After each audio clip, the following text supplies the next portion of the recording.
कंवारी ननद। अंजलि की उम्र लगभग 30 साल हो चुकी थी। वो एक स्कूल में टीचर की जॉब करती थी। अंजलि के घर में उसकी माँ के अलावा उसका छोटा भाई और भाभी भी रहा करते थे। 30 साल की उम्र होने के बाद भी अंजलि की अब तक शादी नहीं हुई थी। इस बात को लेकर अंजलि की माँ रुक्मिणी देवी काफी परेशान रहा करती थी। माँ, मैं स्कूल जा रही हूँ, जरा मेरा टिफिन तो दे दीजिए। अब क्या पूरी जिंदगी मैं तुझे टिफिन बना कर देती रहूंगी? अरे कुछ सोचा भी अपने बारे में या बस ऐसे ही? क्या माँ, सुबह सुबह फिर वही बातें लेकर बैठ गई। माँ गलत क्या कह रही है अंजलि दीदी? इतनी उम्र हो चुकी है आपकी, माँ कब तक आपकी सेवा करती रहेंगी? भाभी, मैंने माँ को कब कहा कि मेरी सेवा करो? वैसे भी अपना टिफिन मैं खुद तैयार कर लेती हूँ, बस टेबल से उठाकर देने को ही तो कहा था।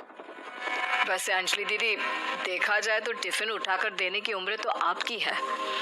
आपका अपना घर परिवार बच्चे होते तो ये जिम्मेदारी आज आप पूरी कर रही होती। एक बात मेरी समझ में नहीं आती, अगर मेरी शादी नहीं हुई तो इसमें मेरी क्या गलती है और तुम सब लोग मेरे पीछे क्यों पड़े रहते हो? अरे कुछ कहना क्या पीछे पड़े रहना होता है? अपने छोटे भाई को देख, तुझसे 3 साल छोटा है लेकिन 2 बच्चे खेल रहे हैं आंगन में। मुझे आप लोगों की कोई बात नहीं सुननी, जा रही हूँ मैं। और आप में से किसी को मेरा कोई काम करने की जरूरत नहीं है, मैं खुद संभाल लूंगी।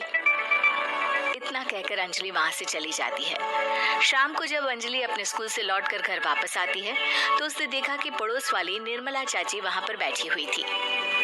क्या बात है अंजलि बिटिया, नौकरी करके वापस आ गई? जी चाची जी, कैसी हैं आप?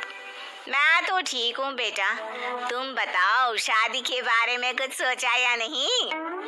अरे रहने दीजिए ना, इससे तो शादी की बात करना ही बेकार है। कुछ भी कहो तो गुस्सा करती है, बात बात पर आंखें दिखाती है। माँ, आप ऐसा क्यों कह रही है? मैंने कब आप पर गुस्सा किया? अरे अंजलि बेटा, तुम्हारी माँ ठीक ही तो कहती है। 30 की होने आई हो, अब तुम्हें भी शादी वादी कर लेनी चाहिए। चाची जी, आप तो ऐसे कह रही हैं जैसे शादी करने से मैंने मना किया हो। रहने दीजिए निर्मला चाची, हमारी अंजलि दीदी को अभी तक उनकी पसंद का दूल्हा नहीं मिला ना, इसीलिए वो शादी नहीं कर रही। भाभी, ऐसी कोई बात नहीं है। अरे तो फिर क्या बात है? तुम्हारी माँ ने तुम्हारे लिए इतने रिश्ते ढूंढे लेकिन तुम्हें कोई पसंद ही नहीं आता। क्या है ना चाची जी, हमारी ननद रानी नौकरी जो करती है ऐसे ही थोड़ी ना किसी को पसंद कर लेंगी। अरे भाई, नौकरी का घमंड है तो बात अलग है, कोई और बात हो तो बताओ, कोई रास्ता निकाला जाए। नहीं नहीं चाची जी, कोई बात नहीं है, बस मुझे अभी तक अपनी पसंद का कोई मिला नहीं है। सुन लिया आपने?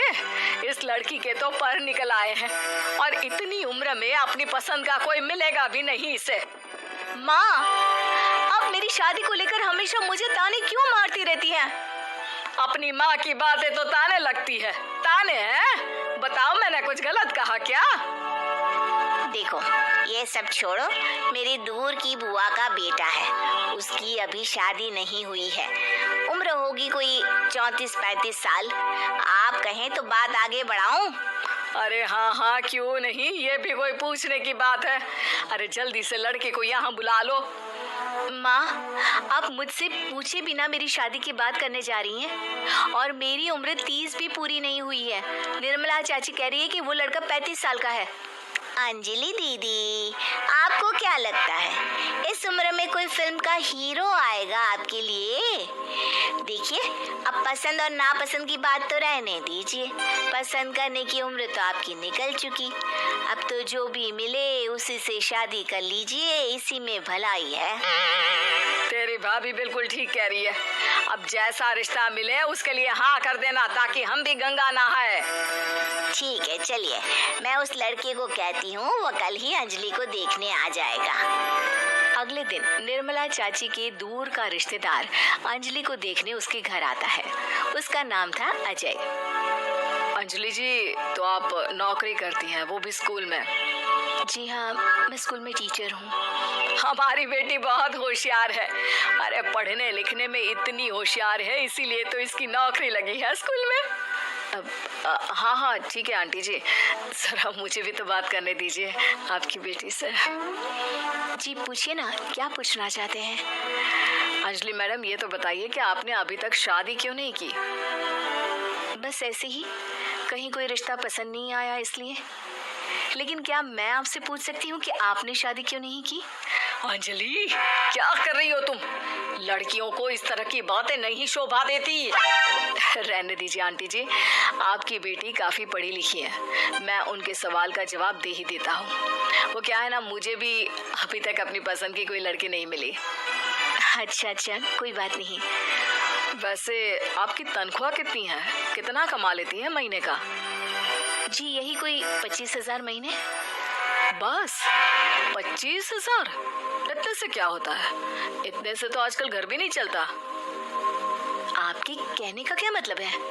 अरे मैं तो ये सोच कर आया था कि नौकरी वाली लड़की है, आराम से 40,000 कमाती होगी। माफ कीजिएगा, आपका और मेरा रिश्ता नहीं हो सकता।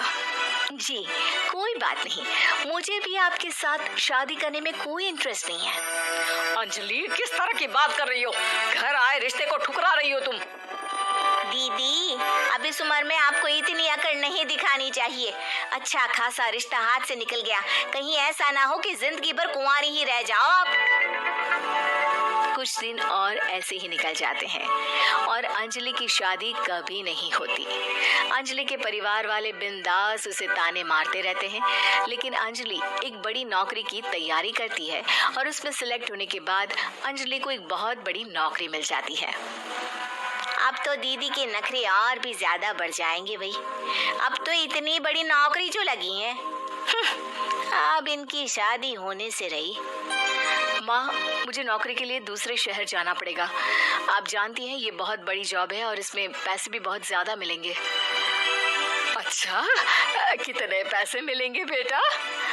माँ, मुझे हर महीने 90,000 सैलरी मिलेगी।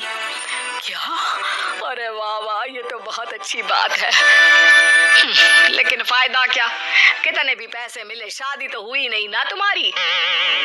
अंजलि नौकरी करने के लिए दूसरे शहर में चली जाती है और जब कुछ महीनों के बाद वो वापस घर आती है तो उसे अपने पति के साथ देखकर उसके घर वाले हैरान रह जाते हैं। अरे अंजलि, तूने शादी कर ली और हमें बताया तक नहीं। और दामाद जी करते क्या है? इतनी बड़ी कार है उनकी। माँ, मैं आपको सब कुछ बताना चाहती थी, लेकिन आप सबके ताने सुनकर बहुत दुखी हो गई थी और इसलिए मैंने अपनी पसंद से शादी कर ली। मेरे पति मेरे साथ ही ऑफिस में नौकरी करते हैं और बहुत बड़े अफसर हैं। और एक बात बताऊं माँ, आज मैं बहुत खुश हूँ।